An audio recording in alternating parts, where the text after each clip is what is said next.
Hi, listeners. Stories have so much power, and so does whoever controls the narrative. It is time that we dissect and analyze these stories. I am Vipul, and this is Folk Tales.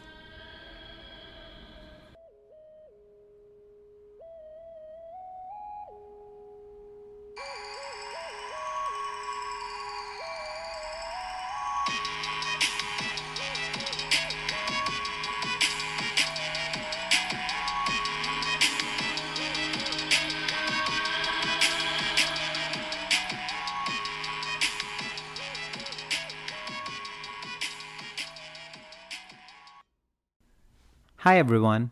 There is no trait more valued in the world of fairy tales than kindness.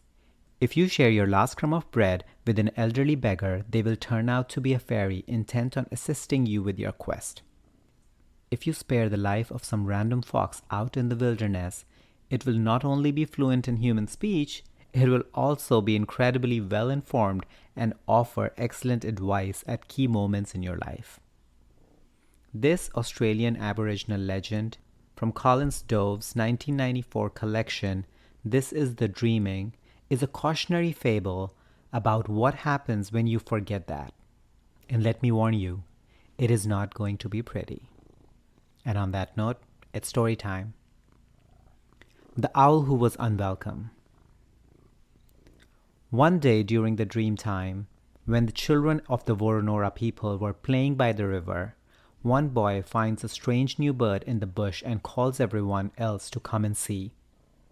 It is an owl, the first owl ever, in fact, and a messenger from the god Wandjina, who represents the cloud and the rain spirits from Australian Aboriginal mythology. It has been sent down as kind of an aviatory civil servant to see if there is anything that needs to be done to help Wandjina's favorite people. When the owl sees a crowd emerging from the bush to gather around under his tree, he's startled, but also gratified. A welcoming committee? You shouldn't have. Only it is not a welcoming committee. Instead of taking him gently from the tree and back to the camp, he is thrown to the ground, his wings breaking on impact and leaving him helpless. The children then decide to play with him, tossing him in the air, letting him fall, tossing him again, until he is so broken it is remarkable he is still alive at all. And no one stops them. No one protests at all. When the children grow tired of throwing the bird, they start pulling out his feathers, while their parents watch on and laugh. Then one boy comes up with a new torture.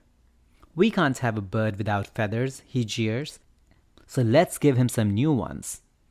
Following his lead, the children begin to pierce the owl's battered body with the blades of spinifex grass. Then they throw him one last time. They laugh, expecting him to fall. But then the laughter stops, because he's not falling. Somehow the owl manages to move his broken wings, getting stronger and stronger with each flap until he disappears from sight into the clouds. A roar of fury breaks free from the sky. Wandjina may have saved his messenger, but he has seen the true nature of his favored people and is sickened by them. So he does the only thing gods know how to do in such circumstances. He sends a flood. His storm rages for days, swelling the river with rain until his once beloved people are swallowed into raging waters. Only two survive, a man and a woman, who manage to cling on the tail of an escaping kangaroo. Yes, the kangaroo makes it. This is a flood aimed quite specifically at humans, so I'd like to think that all the animals got away. The price has been paid for one terrible act of cruelty. Now, the last two members of the Woronora people must remake their home, in the knowledge that all life must be treated with respect, or you will lose it. The end. This is one of the strongest messages against animal cruelty I have ever found in folklore, and is necessarily one of the most graphic. It is admittedly more mythology than fairy tale, but it shows the same compassion towards what is different and what is helpless. Be it from a fairy or a god, the message is the same. Kindness matters. And so do owls. On that note, bye for now. Let me know your thoughts on the story and our discussion by emailing me on woketalespodcast@gmail.com or through social media at woketalespodcast on Instagram and woketalespod on Twitter. And please rate, review, and like Woke Tales Podcast, and don't forget to subscribe so you can easily access our weekly stories. If you have any story recommendations, or if you want to come dissect and analyze a story with me, give me a shout out on email or social media, because whatever you do, keep dissecting and keep analyzing.